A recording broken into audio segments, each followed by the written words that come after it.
Hello भाइयों, मैं और जब मैं नॉर्थ कोरिया का नाम लेता हूँ तो आपके जहन में ये चेहरा तो सबसे पहले आया होगा। डिक्टेटर किम जोंग उन, नाम तो सुना ही होगा, राइट? एक देश पर राज करना और हुक्म चलाना तो कोई इनसे सीखे। ट्रस्ट मी फ्रेंड्स, इसकी डिक्शनरी में फ्रीडम शब्द का तो अता पता ही नहीं है। Oxford dictionary is also quite surprise. In fact friends, यहाँ खुद का करियर, खुद की जॉब सिलेक्ट करना भी लोगों के हाथों में नहीं है। ये फ्रीडम भी नॉर्थ कोरिया की गवर्नमेंट उनसे छीन लेती है। 16 साल की उम्र में ही लोगों को जॉब्स गवर्नमेंट डिसाइड करके उनको असाइन करती है और चुपचाप ना नुकुर किए बिना आपको वो जॉब करना ही पड़ता है। यहाँ शौकीन किम जोंग भाई ने ट्रैफिक लाइट्स को ट्रैफिक लेडीज से ही रिप्लेस कर रखा है, क्योंकि हरियाली आखिर किसे पसंद नहीं। रास्ते से ज्यादा तो फैशन पुलिस है इधर। और जानना चाहते हो किसे पकड़ने के लिए? Well just wait. कुछ जॉब तो ऐसे भी हैं जहाँ किम जोंग उन खुद खूबसूरत लेडीज को हैंड पिक करते हैं। आखिर ये जॉब्स हैं क्या जिसकी सिलेक्शन में स्वयं किम महाशय इन्वॉल्व होते हैं? ट्रस्ट मी दोस्तों, ये विचित्र और वाहियात जॉब्स देखने के बाद आप एक्चुअली अपने जॉब से प्यार करने लगोगे। सो अब और समय ना गवाते हुए let's start with our today's video title 7 useless jobs that actually exist in North Korea.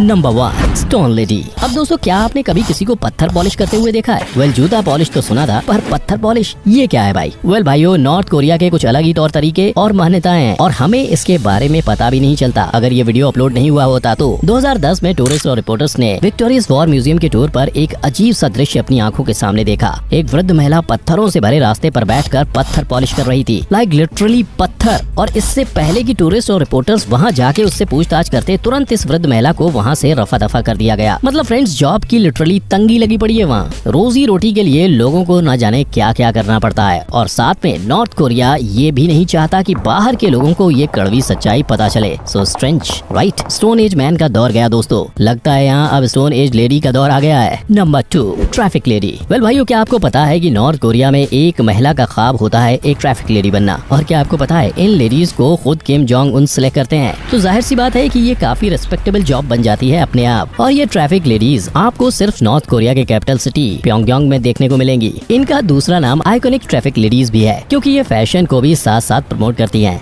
जरा एक नजर इनके यूनिक कॉस्ट्यूम पर तो डालिए, वाह। और फ्रेंड्स, ऐसा प्रिस्टाइन आर्मी कॉस्ट्यूम पहनना इन लेडीज के लिए एक गर्व की बात है। और क्योंकि किम जोंग उन इन लेडीज को सिलेक्ट करता है, इस जॉब की सिलेक्शन क्राइटेरिया भी काफी हटके है बाकी जॉब प्रोफाइल से। ऐसा क्राइटेरिया जो आपने शायद शादी.com में भी नहीं देखा होगा। मतलब यहाँ लड़की सिंगल और काफी खूबसूरत होने के साथ साथ 5 फुट 6 इंच लंबी होनी चाहिए। अब भाई मेरे समझ में ये नहीं आ रहा कि ये ट्रैफिक लेडी का सिलेक्शन है कि होने वाली बहू का। एंड फ्रेंड्स, शायद ये दुनिया का सबसे शॉर्टेस्ट करियर भी है, जहाँ 26 साल की उम्र में रिटायरमेंट होता है? तो सवाल ये उठता है कि ये ट्रैफिक लेडीज आखिर कौन सी एज में जॉब शुरू करती हैं? वेल 16 साल की उम्र से लड़कियां एलिजिबल बन जाती हैं ट्रैफिक हैंडल करने के लिए। मेरा मतलब इस पोस्ट के लिए। सो ये बस 10 साल का स्मॉल करियर है और ये ड्रीम जॉब सिर्फ 300 लकी लेडीज ही हासिल कर पाती हैं, वो भी किम जोंग उनकी मेहरबानी पर। बट जो भी है, ये काफी यूजलेस जॉब है, क्योंकि जब सड़क पर गाड़ियाँ ही नहीं होंगी तो ट्रैफिक लेडीज किस काम की? इनफैक्ट इन्होंने लिटरली ट्रैफिक लाइट्स को भी रिप्लेस कर दिया है। व्हाट अ स्ट्रेंज कंट्री यार। Number 3, hairdresser. Well friends, जब मैं हेयर ड्रेसर की बात करता हूँ तो नॉर्थ कोरिया के हेयर ड्रेसर की तो एक आराम की लाइफ है,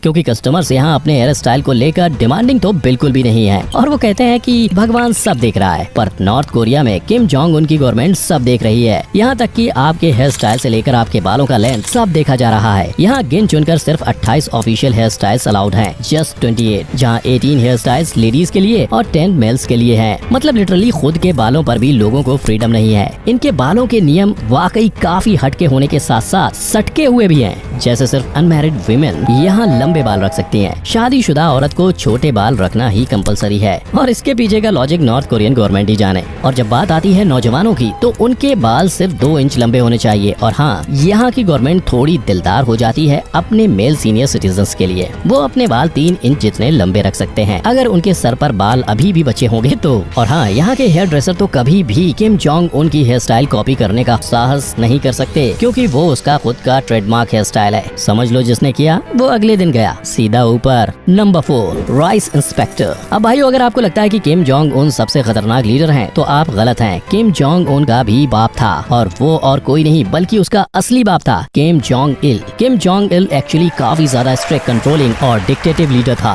वो हर चीज के बारे में एकदम पर्टिकुलर था। उसकी जनता क्या पहनती है से लेकर वो क्या खाते हैं, एक एक चीज से लेकर एक एक दाने की गिनती रखता था वो। यहाँ तक कि चावल के दानों को भी उसने नहीं छोड़ा। ये बात हमें किम जोंग सेकंड के फॉर्मर शेफ से पता चली कि वो खाने के बारे में बहुत ही ज्यादा चूजी था, खास करके चावल को लेकर, जो उसे बहुत पसंद था। And his rice had to be perfect. इसीलिए इन चावल के दानों को इंस्पेक्ट करने राइस इंस्पेक्टर जॉब का उसने निर्माण किया। व्हाट अ जॉब सर जी। इस जॉब में राइस इंस्पेक्टर को चावल बॉईल करने से पहले एक एक दाने अपने हाथों से इंस्पेक्ट करने होते थे। खराब और चिप दानों को अलग करके वो अच्छे दाने ही आगे कुक को पास करता। मतलब ऐसा भी कोई जॉब होता है, ये मैंने कभी नहीं सोचा था। और हम ये बिल्कुल नहीं जानना चाहते कि क्या हुआ होगा उस राइस इंस्पेक्टर का अगर गलती से भी एक खराब चावल का दाना किम जोंग सेकंड की प्लेट में घुस जाता तो। Number 5, entertainers. वेल दोस्तों, जब बात किम जोंग इल की हो रही है तो मैं आपको बता दूं कि इन्होंने एक और जॉब का निर्माण किया नॉर्थ कोरिया में, और वो था लाइव ग्रुप ऑफ एंटरटेनर्स, जहां सिर्फ खूबसूरत से खूबसूरत यंग लेडीज ही चुनी जाती थी। इनफैक्ट कैपिटल सिटी के एक बैंक्वेट हॉल में ये परफॉर्मर्स किम के आदेशानुसार किसी भी वक्त पर बुलाए जाते थे। अपने एलिगेंट डांस मूव्स और सिंगिंग से ये अपने रूलर को एंटरटेन करते, और जब किम जोंग इल चल बसे तब इन एंटरटेनर्स को अपनी जॉब से रिलीज कर दिया गया, पर एक शर्त पर। आखिर क्या थी वो शर्त? वेल फ्रेंड्स, वो शर्त थी to maintain the secret of this job. They were made to sworn secrecy, और इन्हें अपना मुंह बंद रखने के लिए $4000 का चेक भी दिया गया। Can you imagine? मुंह बंद रखने के लिए कितनी बड़ी कीमत है, खास करके नॉर्थ कोरिया जैसे इकोनॉमिकली पुअर देश में। इतना पैसा मतलब ऐशो आराम की जिंदगी। और ठीक अपने बाप के नक्शे कदम पर किम जोंग उन ने भी अपने एंटरटेनमेंट के लिए एक ग्रुप ऑफ एंटरटेनर्स रखा है। वेल अब मैं क्या कहूँ, है ना ये एक परफेक्ट एग्जाम्पल ऑफ जैसा बाप वैसा बेटा।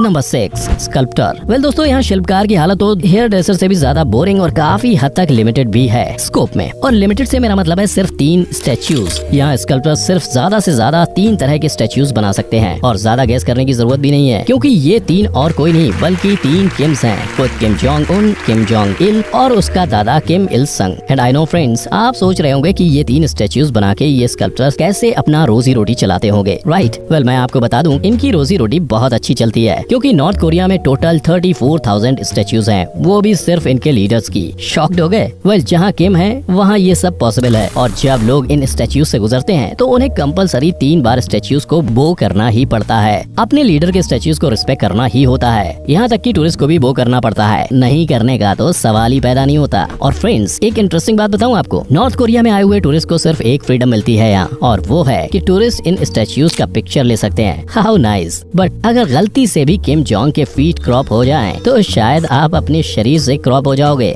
I mean literally it's a crime. पूरा स्टैच्यू अच्छे से दिखना चाहिए, वरना अगले दिन आप कहीं नहीं दिखोगे। Number 7, fashion police. वेल दोस्तों, क्या आपने कभी फैशन पुलिस के बारे में सुना है? ये कोई फैशन शो में मेल मॉडल्स नहीं, बल्कि एक रियल पुलिस है, जो नॉर्मल पुलिस से भी ज्यादा खतरनाक साबित होती है। फैशन पुलिस नॉर्थ कोरिया में फैशन को डिसिप्लिन में रखते हैं। ये पब्लिक एरियाज में कभी भी टपक जाते हैं और रूल ब्रेकर्स को पकड़ते हैं। लोगों के कपड़े से लेकर उनके हेयर स्टाइल, सब पर ये फैशन पुलिस अपनी निगरानी बनाए रखती है। इनफैक्ट अब तो बालों के साथ साथ कपड़ों में भी नो वेस्टर्न इन्फ्लुएंस। थोड़ा सा भी वेस्टर्न इन्फ्लुएंस मतलब नॉर्थ कोरियन आइडियोलॉजी, यानी अगेंस्ट रूल्स। और जो भी रूल्स तोड़ता है उसे सीधा लेबर कैंप्स भेजा जाता है, जहाँ उनकी लाइफ किसी जहन्नम से कम नहीं होती। तो आखिर यहाँ का ड्रेसिंग सेंस क्या है? यहाँ पर तो जीन्स टोटली बैंड है, और लेडीज को तो ट्राउजर भी अलाउड नहीं है। तो आखिर अलाउड क्या है भाई? क्या पहनते हैं यहाँ के लोग? वेल यहाँ के लोग अपने traditional costumes, army costumes, skirts और स्लैक्स में ही नजर आते हैं। और फ्रेंड्स, देखा जाए तो ये फैशन पुलिस एक तरह से कॉम्प्लेक्स की आंटियों की याद दिलाती है, जो बस सबके कपड़े और हेयर स्टाइल को ताड़ती रहती हैं। सो भाइयों, ये थे हमारे 7 useless jobs that actually exist in North Korea. ऐसे जॉब्स एक्चुअली एग्जिस्ट करते हैं friends. Traffic ladies, fashion police, rice inspector, stone cleaner जैसे जॉब्स आपको सिर्फ और सिर्फ नॉर्थ कोरिया में ही देखने को मिलेंगे। और मुझे इस बात पर गर्व है कि मैं भारत देश से बिलोंग करता हूँ, क्योंकि यहाँ हम सबको काफी फ्रीडम है, ऐसी फ्रीडम जिसकी कल्पना कभी नॉर्थ कोरिया की जनता कर भी नहीं सकती। और फ्रेंड्स, अगर आप इंडिया के यूजलेस इंस्टेंट जॉब्स के बारे में जानना चाहते हैं तो नीचे कमेंट जरूर करिए। आपके व्यूज पर ही हम अपना अगला वीडियो इंडियन जॉब्स के ऊपर बनाएंगे। आई एम श्योर हम सब काफी टिकटॉक, मेरा मतलब है, रिलेट कर पाएंगे उससे। सो आज के लिए बस इतना ही दोस्तों। Keep watching, keep learning and keep. जय हिंद।